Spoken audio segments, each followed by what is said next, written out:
There we go. One. Yeah, I don't know why sometimes it does that. I just don't understand, but the mysteries of Felt Zoom. like I was in the doctor's office and they are saying, are you seeing one image or two? A or B, That's right. 2 or 3. So here we are at the end of this book. We discussed yesterday about how appropriate it was to end the way that that she brought it all together. But this chapter, I resonated so much with this chapter in so many ways, especially when she starts by saying, I'm a failure at prayer. That was just so sort of refreshing. To say I love God, but I don't pray much is like saying I love life, but I do not breathe much. And there's just so much packed into that sentence that we can explore a little bit later. But how do you survive the shame of that, especially as a priest? And Well, you don't admit it, number one. Well, but we appreciate your candor. Well, this was her, she was the one that said, how do I survive the shame? Well, maybe prayer is more than my idea of prayer. And then maybe some of what I do may constitute genuine prayer. The implication is that we're taught one way, and if our prayer life doesn't fit that way, then what do we do? She talks about David Stendelrast and Brother Lawrence, and mentions these wonderful categories of prayer that are in the Book of Common Prayer, which we've probably all heard. Now, there's a typo in there that I didn't, not in percussion, it's supposed to be intercession. But maybe if you beat the drum loud enough, God will hear you. But what do all those things mean? And, and then she, these are ways of sharpening our intention, not for winning God's attention. What a beautiful sort of turn of phrase. And then this really helpful observation that I had never thought of, that prayer is not the same as prayers. That prayer is waking up to the presence of God in all places at all times, including sitting on a bench in Castle Rock, looking out over the vast expanse. How is God present in that?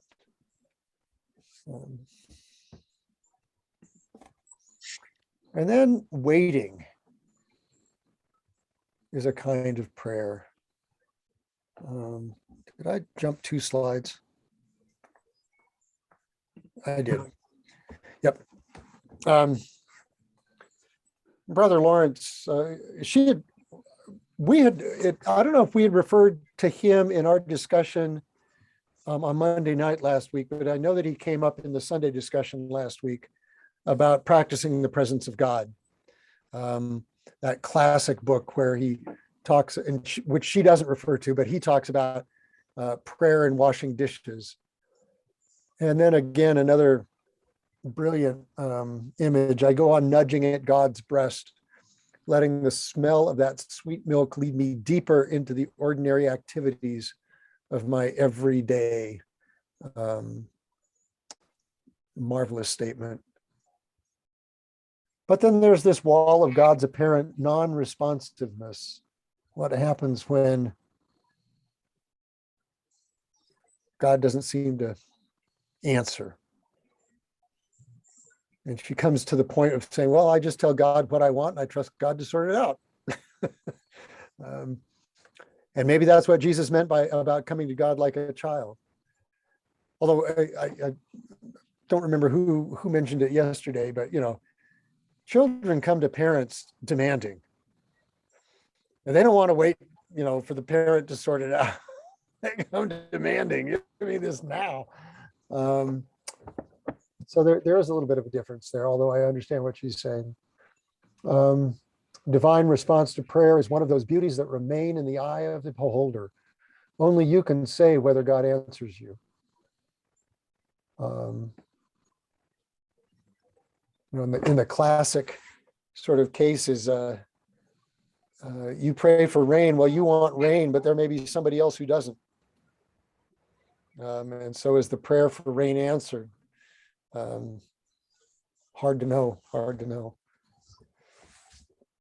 And then she goes into the waiting.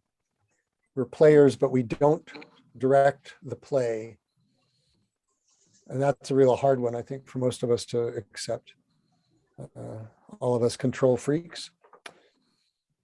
And then the plan is to take what is as God's ongoing answer to me.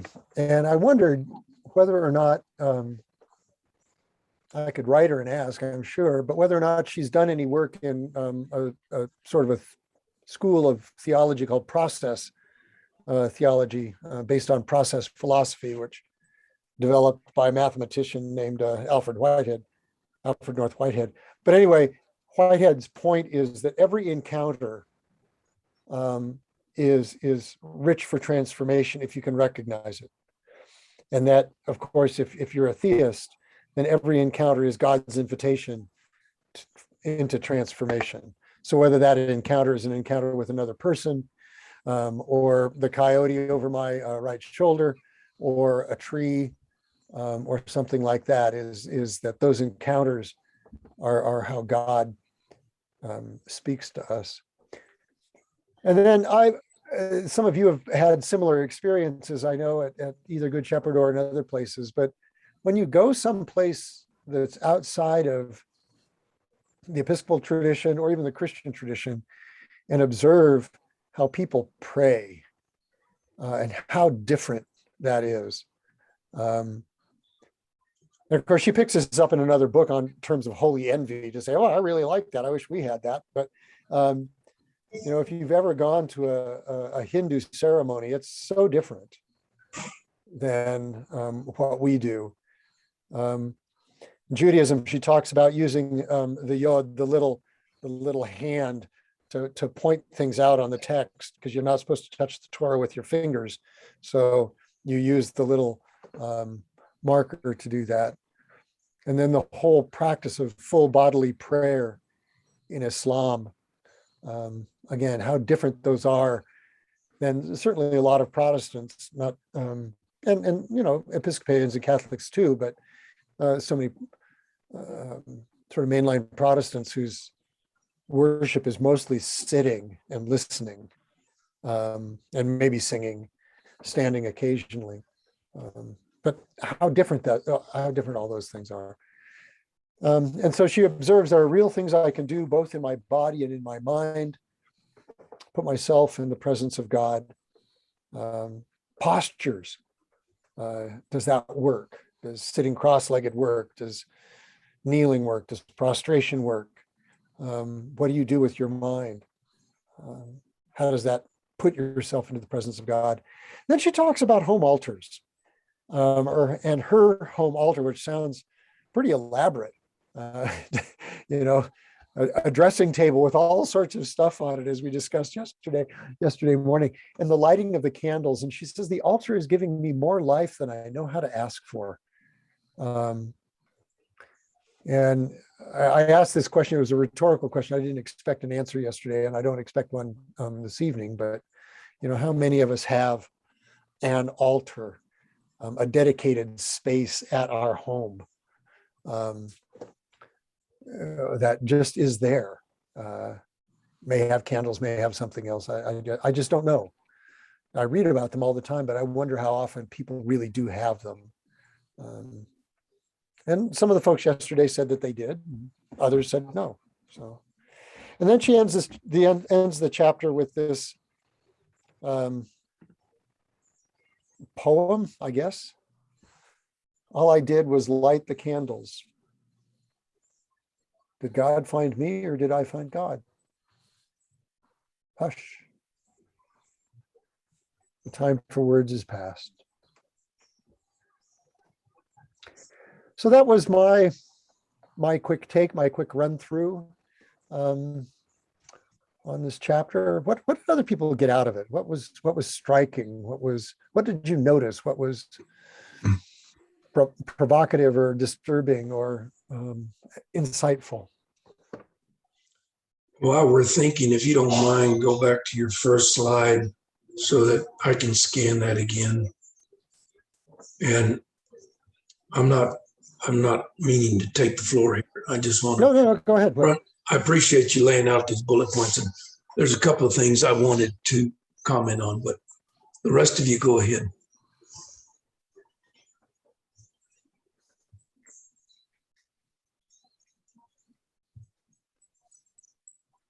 And if you want to see a different slide, just let me know. I can change it pretty quickly.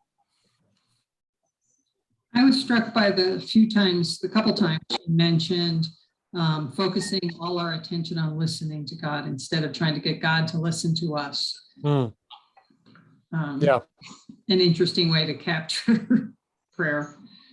That one bullet says it there for sharpening intention, not for winning God's attention. Yeah. Yeah, I agree. I think that prayer in a church tradition can be so disappointing because it's so transactional.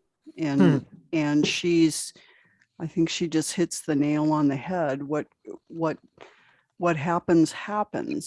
And it's really within the scope of our freedom to decide if our prayer was answered. And I think that's perfect. That sums it up. And I must say that I had a very satisfactory experience in church. I went back to our family UCC church for my aunt's funeral. And I was really surprised at first, but it sort of made sense to me when the priest invited us all to meditate, and she did not use the word prayer. And I don't know if that was intentional because there may be people there that were not religious, although it was my aunt's church. But I thought it was really an appropriate invitation at the time. Let us meditate together on this woman's life, on where we are now. And I sort of like that handling of prayer because I'm really disappointed in how we make it such a bargain with God. And we interpret things as our prayers being answered. And I don't really think that's the case in the grand spiritual matter. So I wonder, I was just going to say, and this is just a one sentence. I wonder if that is like this bottom bullet point. The prayer is not the same as prayers. And in that transactional thing is kind of the prayers, but that's different than prayer.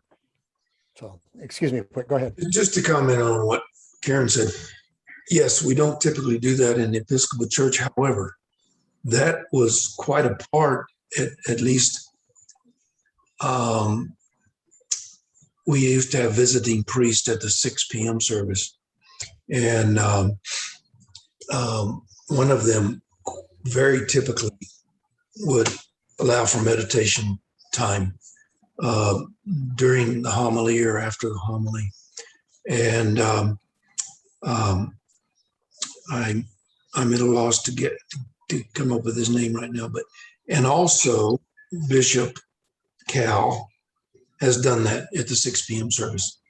And I will say this, being a cradle Episcopalian, when that was first done, Shepherd, but I've seen it done other places, but it was totally uncomfortable and my mind was totally going 100 miles an hour someplace else. And I didn't understand that at all. And I suspect a lot of people feel the same way. I've learned through reading this book a few years ago and other sources, and having been in a men's group that gathered, I forget how often, once every week or every 2 weeks in someone's home. We started with a thought or maybe a passage, and then we sat there and we waited for God to speak to us. In other words, meditate. And some amazing things happen. And amazing in that I would say, well, I saw this. And somebody else said, you know what? I saw the same thing or something similar. So I have experienced, good meditation, but generally in conjunction with a service in the Episcopal Church, I find it to be still awkward for the congregation, if not for me, personally. But I've learned now more to clear my mind and try to participate in the way that it's intended. But one thing that struck me here is prayer is not the same as prayers. And the fact that, yes, Karen, we have a written liturgy and we go pray and we go bang, bang, bang, and then we say, okay, we're good for another week. In Rocky Mountain High, one of the phrases is talk to God and listen to the casual reply. And in the parts in Barbara Brown Taylor's book where she mentioned meditation, essentially that's what she's saying. And I forget what chapter it was in. It might have been 11, where she was talking about taking kids or college students to different places and meditating and trying to get them to sit still for 30 minutes. But the one phrase she mentioned that has stuck with me is that to be quiet in God's presence and wait for that shy, dear soul to step into the clearing and speak. In other words, and that image of a meadow surrounded by trees and you're waiting for that deer to come out and speak to you, in a metaphor for God, that's one way that I can get more focused on meditation.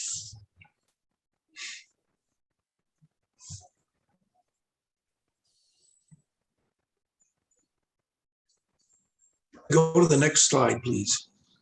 If everybody, I wanted to see if Marianne or Karen wanted to respond to what you say. I've got something I have some response here okay. that picks up with that, but I didn't want to jump in before somebody else did. So my experience in a church type setting, so my brother and his wife are Quaker, and many times, I don't know, I must have been in college, I went to their Quaker service when I was up there for a weekend or whatever. And like you were saying, with the first couple times, you're like, this is really uncomfortable while we all sit here and stare at each other and wait for somebody to be moved to speak. And what are we doing? But after a while, I mean, it's sort of like, I was just reading when the kids went to the synagogue and the kid came home and said, I didn't understand what they were saying, but I felt so at home there.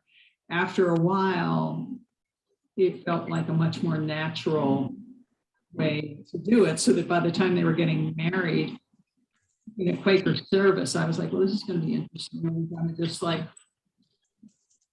is there anybody officiating? Or are we just going to wait until somebody's moved to speak? And we were just waiting for somebody who was moved to speak. But it wasn't even like a led meditation. It is so embedded in how they practice their faith, that it became a comfortable place, and I didn't feel, I don't know, pressured to do anything. Like it was okay to sort of related, but not entirely related. In the same group of people, there came a day when we were there, and a obviously homeless, obviously some mental health issues person stood up and began to speak and to go on and on in a very distorted sort of thinking way. And again, I felt like some of it's like you can be the outsider and sort of observe what people are going to do without feeling like you have to be the one to do something. And it was very interesting to me to watch, but basically what happened was people on either side of this man stood up with him and just stood there and listened for a while. Wow. And then one of them began to sing, and other people in the group began to sing with that person. And soon the whole congregation was singing whatever they were singing. And it seemed to have a calming effect on this person.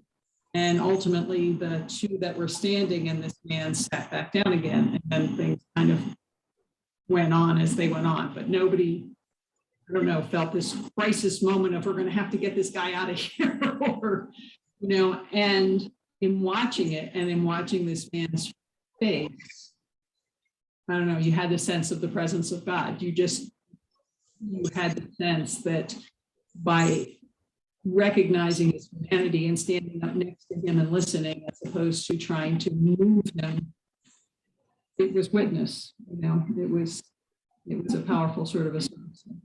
Mm-hmm. Thank you. One of the things that I was going to say was about Quaker worship and how, it's kind of the antithesis of Episcopal worship, highly structured to highly unstructured. And Susan worshiped as a Quaker for many years, and told me I couldn't go with her anymore because I couldn't sit still. But the other thing I was going to say, and this picks up on something that you said, Whit, I had a professor in seminary who really didn't like things in the Eucharistic service that said silence may follow the reading for meditation. And he was very instrumental in putting together the hymnal that we use. So he knew his liturgy and all of this. And his point was that the daily office is the monastic office, and that's a meditative office. But that the Eucharist is thanksgiving, it is an action. And that it should move from point A to point B. This is what this is. It's got a rhythm that should lead you to a couple of different climaxes, the climax of the offertory and then the climax of communion, and then you go out. It is not meant to be a service, at least the prayer book service, is not meant to be a service of meditation. Now, that's not to say that you can't do that in another way, but the regular Sunday thing, that's not what it was meant to be. And I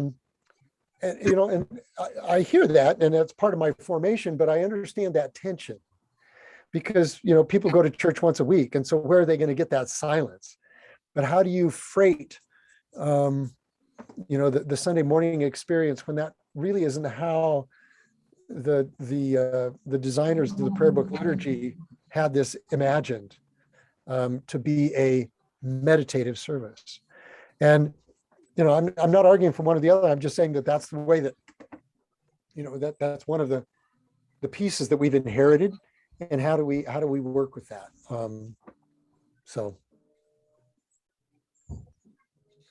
Whit, you asked for the next slide. I don't know if Karen wants to respond to anything else that's here, or you wanted to see something on the next slide.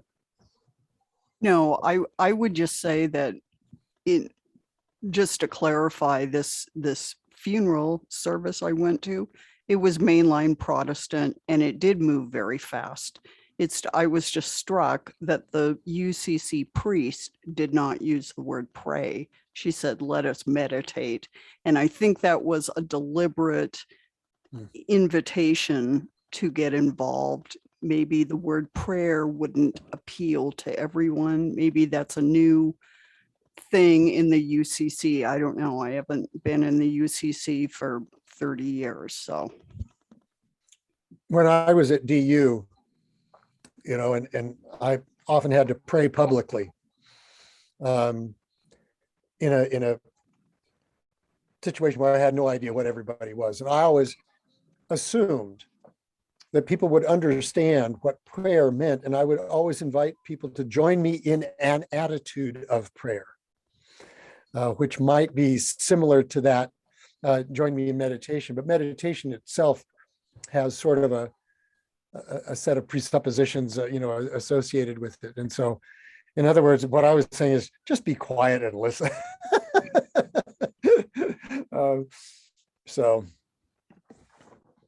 Is there something on here on this slide you were had in mind, Whit? Um,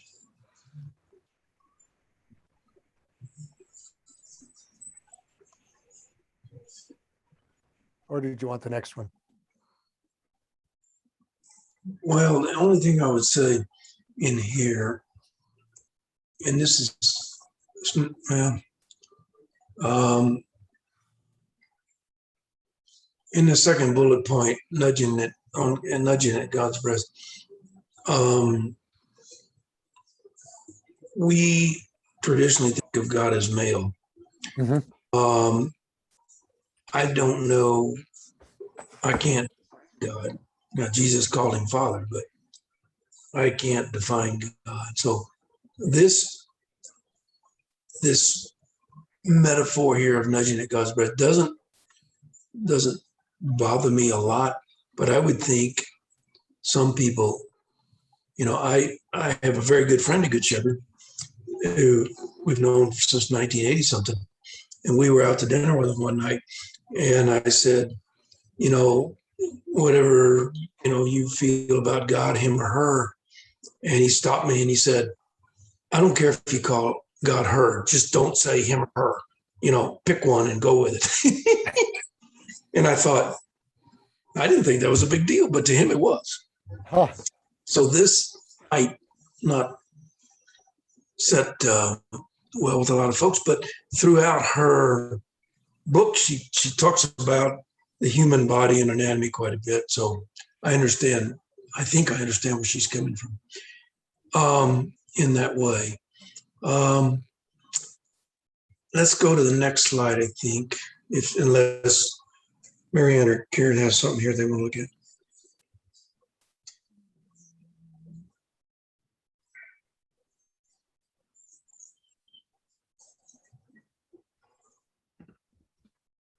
Did I lose you? Nope. Okay. Here's the slide. Okay. Okay. I don't know if I already talked about this or not, but I think we all struggle with, first of all, I think everybody prays differently. Obviously, there's some similarities, but I think this is something everybody struggles with. What is prayer? How do I pray? Even Jesus' disciples said, tell us how to pray. And so we all remember Lord's Prayer, in Sunday school and whatever. But just, what is prayer? And I think it's a process, just like our journey with Christ, and in trying to the true meaning of life and God and all, in our beliefs. I think it definitely can change over time. But the second bullet there, the plan is to take what is as God's ongoing answer to me. I don't know if I interpreted it the same way as earlier, and that's what I wanted to clear up, Gary. The way I interpreted that is, we all pray for all kinds of things. Like you mentioned, some people pray for rain, some people pray for it not to rain. The answer is what actually is. And sometimes, no answer is the answer, no obvious answer. So the way I took that phrase to mean, God's answer is what is, or what happens, or what has happened. Not necessarily what has happened if we consider those as being evil or bad. So I don't know. I think the way, I don't want to say, don't want to go back to, I wasn't a Presbyterian, but Dorothy was, whatever will be, kind of thing, because I don't believe necessarily that. And I believe God listens, but we always say thy will be done. So whatever is God's own ongoing answer to me.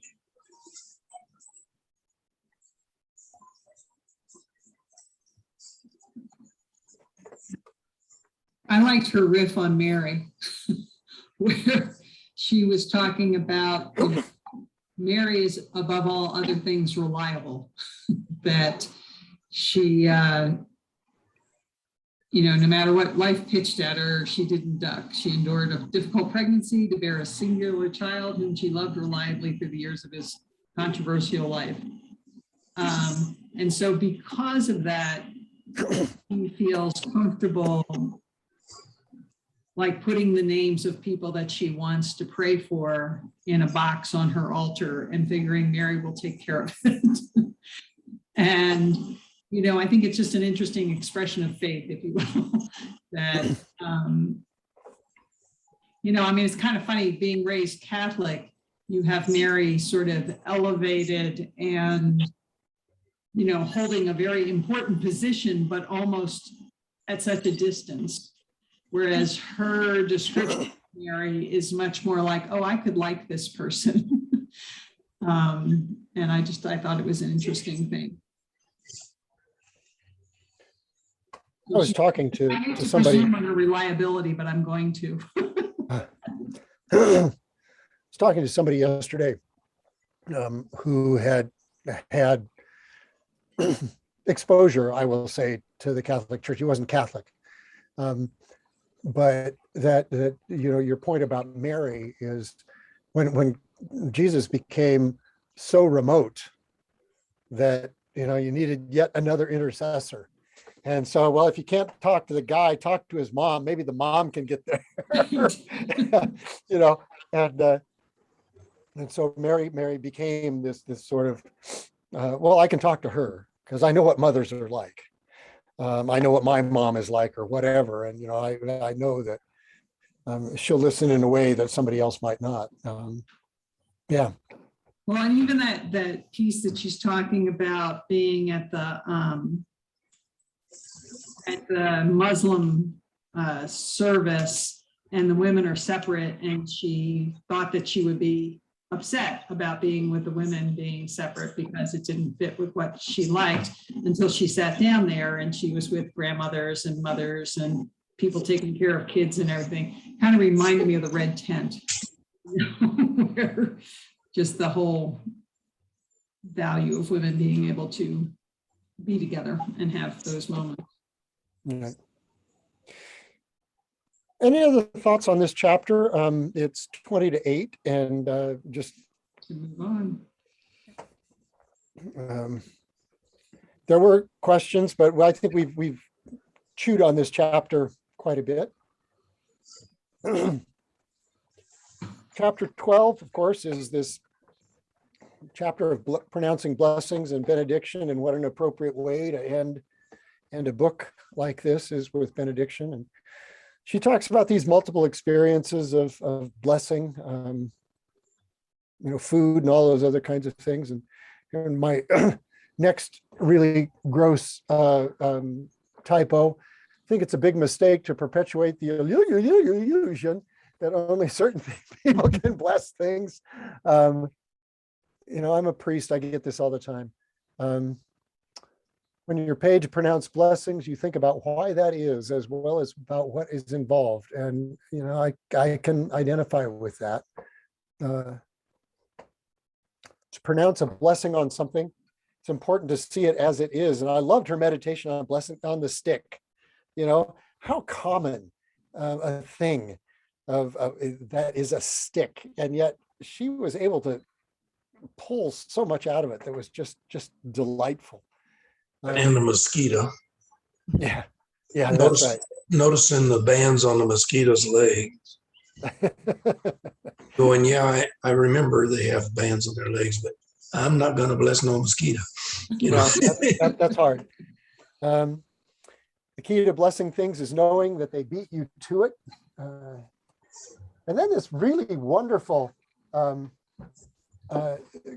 thing about Wendell Berry's book, A Timbered Choir, and having her students read it and then go out and read a poem to a tree. And that was that made such an impact on me that I went right out to Amazon and bought A Timbered Choir. I haven't had a lot of chance to look through it, but the bits that I've dipped into it, I can see why she used it.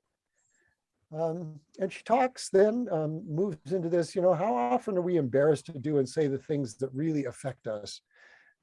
That's a reality that I think probably many of us experience. We can come back to that. Brakot, the blessing prayers in Judaism. I said yesterday,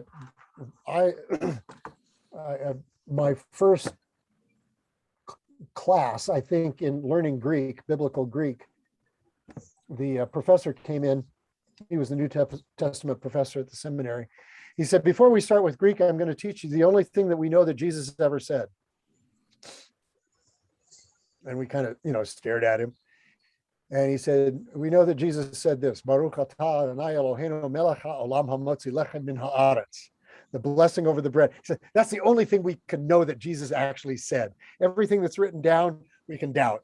But this is the only thing that we can say. And then he went in and talked about Greek. But I learned that on that very first day of Greek class. And so I remember those barakat. And then she points at us and says, Episcopalians are fools for blessing things. Whether the hounds on the hunts, I had another professor in seminary involved in putting together the 79 prayer book, and we were going through liturgics and came to the burial of the dead. One of the talking about that, and he said, I don't know why we bless holes in the ground. But we do. He said, I'm not a fan of blessing holes in the ground or blessing hounds that are going to go out and try and find something for people to kill. He was a Southerner, and so he understood this. Not sure you have to believe in God to pronounce a blessing. It may be enough to see the thing for what it is and pronounce it good. What is a blessing? And then section on house blessings, and her talking about bathrooms and living rooms and all of the imperfection of life, and how are we supposed to bless things that are whether it's what goes on in bathrooms or stained tablecloths. And then this sort of riff on, was it Teresa of Avila a little bit? This God has no hands but ours, no bread but the bread we bake. Whether we know what's going on or not, we can do this. And then this one I put an arrow next to because I just thought it was so indicative of some of our experiences in our walks, that one liability of pronouncing blessings out of doors is that it gets hard to walk on things. And that just really, really struck me as we've been out walking and maybe seeing a beetle and avoiding the beetle or something like that, the sheep, whatever it has been. And then wisdom gleaned, as she goes into these various bits of wisdom. Blessing does not confer holiness. It's already there. We're not going to judge. It's just there. And so we have to ease up on the holding the line between bad for you and good, like those mosquitoes. They're there. The blessing covers your ignorance and seeds your curiosity all at the same time. Why is that mosquito there? And then how do you bless a demon? How do you bless that person who is just such a pain, or something else, those things that are hard? And then a blessing puts you as close to God as you can get. To learn to look with compassion on everything that is, to see something from the divine perspective, to participate in God's own initiative. And you think about, the first chapter of Genesis, and that every day ends, and it was evening and it was morning, and God said it was good, including the mosquitoes, and all that other kind of. How do you do that? What a challenge. And then she closes with this wonderful story of her father's death and her husband going in and seeking his blessing. It's just so beautiful. And I, you may have had the same experience of being at somebody's deathbed. And what a blessing that is, whether it's conscious or unconscious or intentional. And benediction comes at the end of something to send people on their way. That we are able to bless one another at all is evidence that we have been blessed, whether we can remember when or not. So that was what I got out of this, bits and pieces and sound bites out of this chapter. What did other people get out of it? And of course, I'm happy to back up to previous slides. Well, I think she's right. As Episcopalians, we bless everything. But going back to, who can pronounce blessings and so forth, we can go back to the ABCs, which only priests can pronounce: absolutions, blessings, and confession. And we could talk about that some. However, in our liturgy, we bless God. We bless you, we praise you, we give thanks to you. Right. I mean, here we are, us blessing God. All of us sheep, so to speak. So if I can bless God, I ought to be able to bless just about anything that God has created. Now, whether it's done in a formal setting or not is questionable, and I'm sure, and I'm not asking you to divulge your views, Gary, but I'm sure some priests are very strict about that. But I will give the example that more than once I've been asked by a bishop, one time a bishop's wife, to bless them on their anniversary in the middle of a service. And I wasn't sure what I was going to say, but I got through it. And one other time to bless a bishop, same bishop, on his birthday. He was the celebrant, but there wasn't another priest there to. Right. And so, are you going to refuse in that situation? Maybe someone said, well, you should have, but I didn't. So, I don't know. There's all kinds of examples, as she mentioned and you mentioned, about blessing this and that and whatever.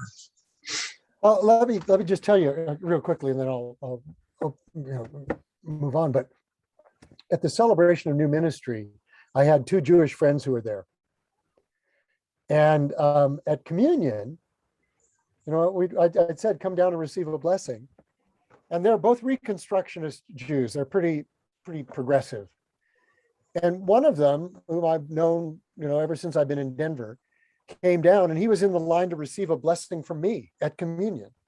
And there was there were more people on my side for whatever reason. And so he said, I'll go over to the bishop. And he went up and crossed his arms, and he went back and sat down next to Elliot, the other rabbi who was there, another friend. And Elliot said to him, what in the world were you doing?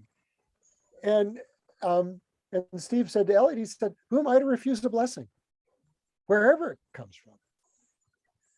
And, so I think that in the Episcopal Church, and, coming out of a long history, not just the Episcopal Church, but that idea of blessing has been delegated, whatever, to clergy, probably going back to Jewish history and the Aaronic blessing about, all of these kinds of things, that there's a certain class that can pronounce certain kinds of blessings, but every Jewish father blesses his children. And so is it the weight of the blessing? I don't know. But certain people, want to have it in a certain way. I remember, and again, I will shut up here. A young woman coming to me on Good Friday at DU and asking me to hear her confession. And I said, okay, you just need to know because I didn't recognize her. I said, you need to know I'm not Roman Catholic. And if that is important to you, you should just know that I am not. I will hear your confession. And she said, it's not important. So that was her choice. But, you know, I think sometimes the experience of blessing is what you're willing or able to receive. I don't know. It's a good question, Whit.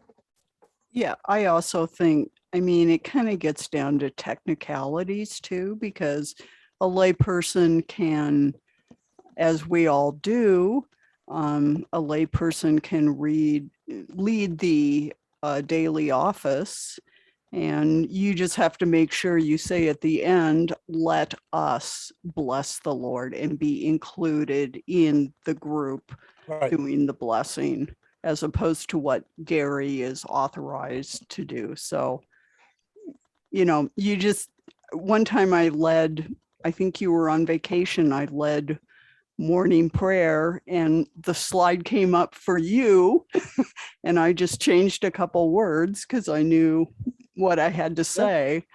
It's just in the church, it's just this technical thing. But of course, we all engage in blessings all the time. So, and I would say that Shane Claiborne has that fantastic prayer book, that Book of Common Prayers for Radicals. And it's full of all sorts of fantastic blessings beside the house blessings. Blessings for a transition, a major transition in your life. That's my favorite prayer, and just all sorts of things. So I don't think the Episcopalians have the market on good blessings. Not at all. I just don't know all these rules. I've been able to live without them. That's okay. You know, the whole chapter reminded me of John O'Donoghue's poems, Bless the Space Between Us, Right. which are absolutely full of a blessing for every situation that you can think of, a blessing for when you have been hurt in a relationship, a blessing, you know, that I find very resonant, like that as I read them, it feels to me very much like a blessing and a way to, so I guess in that way, a way to center and move on, a way to meditate, a way to reflect, but to be healed in some way. And even when they are, you know, a blessing for a new job, I used to sometimes pull them out in my public school environment, a blessing for people whose work is to help other people. And my team, you know, in a very non-religious way, felt blessed by the acknowledgement of the work that they were doing and the permission to understand that it was hard, and that it wasn't simply expected. So I like his blessings. And that is a lot of what she had in here reminded me of that. Yeah, and she mentioned, you know, you can't, you know, sneeze in a grocery store without 2 or 3 people saying, bless you. Now, Sure. if someone that I know is a churchgoer or is religious, I might even drum up the courage to say, God bless you, if someone were to sneeze. But typically I take the path, the least resistant path, or the passive, just say bless you. Knowing that some people are not believers. But if I really wanted to be a witness, I would always say, God bless you. I love the line that we're able to bless one another at all as evidence that we indeed have been blessed, that we are willing to bless one another is a miracle enough to stagger the very stars. Yeah. Yeah, for sure. I That mean, one. I think that's definitely what she's saying. That to pronounce a blessing on something is to see it from the divine perspective, and that you're kind of entering that realm, and it becomes meaningful beyond the everyday life. So I've got a question. Gary, you were talking about different religions blessing things in different ways. And I'll show my ignorance a little here, but is it Hindu? The greeting is namaste, or one of those? Yeah, it kind of, yeah, namaste is some people sort of translate as the divine in me greets the divine in you, but I've also heard I recognize the divine in you. Now, right. if that's true, then they're actually saying you're blessed or bless you because there's divine in you, is the way I interpret that. Mhm. Yeah, I think you've got it. You've hit that nail on the head. But to go back to the sort of the translation understanding that I use is even to say the divine in me is a self-blessing. Yeah. And that the divine in me recognizes the divine in you is this sort of mutuality that we live in a blessed space. Another way of interpreting that is because the divine is in me, I recognize the divine in you. Yeah. In other words, I've been blessed. Therefore, I bless you, or I recognize that you're blessed. That might be another angle of that. Mhm. Mhm. Great selection, Gary. Love the book. Oh, good. I'm glad. Is there another walk scheduled? The next one, yeah, it hasn't been publicized, but I've talked about it enough that I just have to get it out. But the next one will be November. Make sure I got the date right. 13th. That's the second Saturday of November, and we'll do a morning walk along the South Platte River, starting at the Carson Nature Center. And it's going to be about birds because I can do birds. And so the nice thing about birds on the South Platte is that they don't, water birds just stay there. They float. And they're not up in the top of a tree. They're not hidden behind a leaf or a stick. They're just there, and you can look at them, and you can see the colors. You can see the differences between the two of them. Of course, there will be other birds as well in the trees and things like that. But the trail along the South Platte is paved. It's an easy walk. It doesn't cost anything to park. We haven't gone into a state park yet where it would cost anybody to have a parking pass. And so that's what we'll do. And we'll do morning prayer somewhere along there. But I know that area pretty well. There are some lakes or ponds, depending on how you want to classify them, as well as running water. And it's just right there at Mineral and Santa Fe. It's not very far from church. And yeah, those bird blinds would make an excellent altar if you wanted to have communion. Yeah, and there's a bird blind in there that has pictures of all of the birds and all those kinds of things. It's a lovely place, and so that's what we'll do. I don't know what we'll do yet for December. My friend Ryan Johnson, who comes to the 10:30 service, he's the native guy with the two darling kids. I've asked him whether or not he would be interested or willing to talk about sort of native ways of thinking about nature and the world. And he said, oh yeah, I can do that.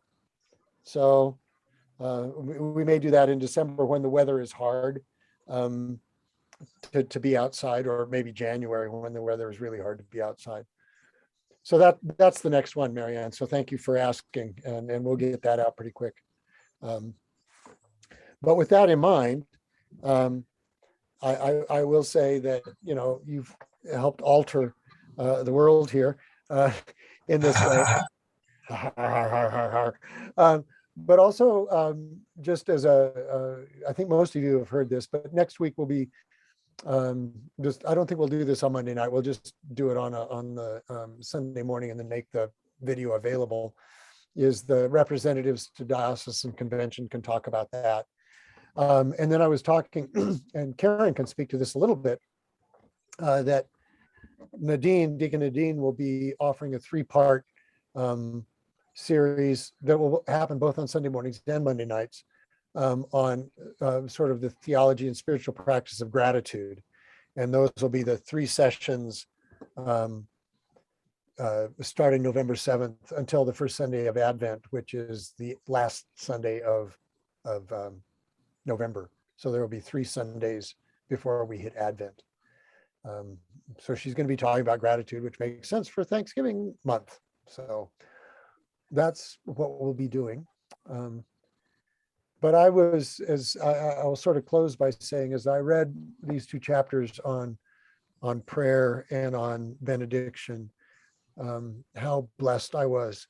And I appreciate your comment, Whit, but actually you or Marianne, but it was Whit who sort of suggested this book, even though I don't think he thought that we were going to read it. You know, but what a great blessing this book has been. And for me, an introduction, I read an article or something by her, but I'd never read a sustained work, and what a great treat it was to spend 6-7 weeks working through this. So thank you, Whit. Well, Dorothy will tell you I'm not an avid reader, but she's got a list that she keeps, but she reads 10, 12, 15 books a year. So I read this several years ago, and our discussion, if you remember, Gary, was what do we call these nature things we're going to go on? That's right. Yep, and exactly. You're talking about holy hikes, but that was already taken. And so I was reminded of this book, which I hadn't, again, I can't even find the original copy that I had, but I was able to get it electronically, of course. But anyway, so that really, the title is what came to mind, and we talked about it, and then you mulled it over and then looked into it. And I hadn't thought that it would become a book study. So you're the one that I guess reviewed it and thought that'd be a good idea. I'm glad you did, because I really enjoyed it. Well, and I bump back to this opening slide, is that this whole thing, exploring our spiritual life beyond the conventional. And the conventional is prayer books.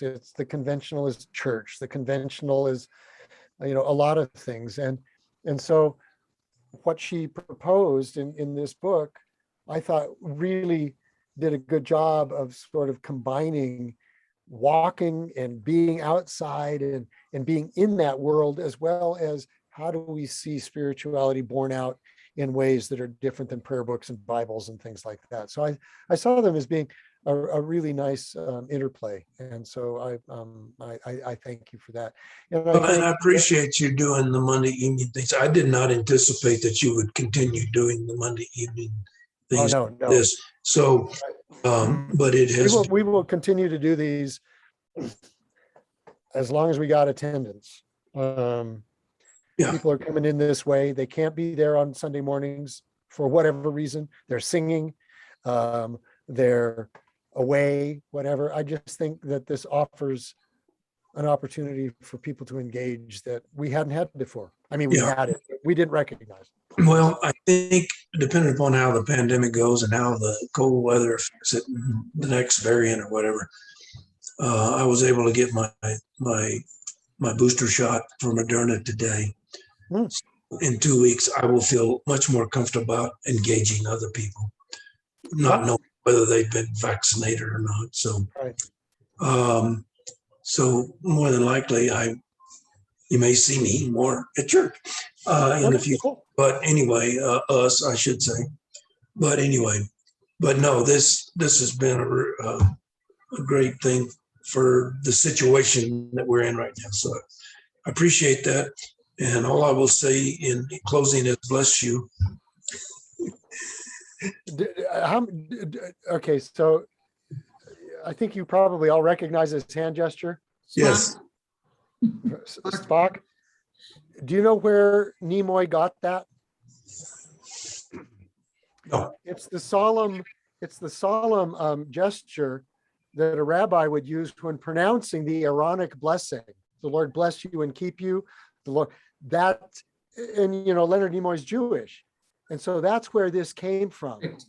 Live long and prosper came from a gesture of blessing. And so that's my blessing to you all tonight.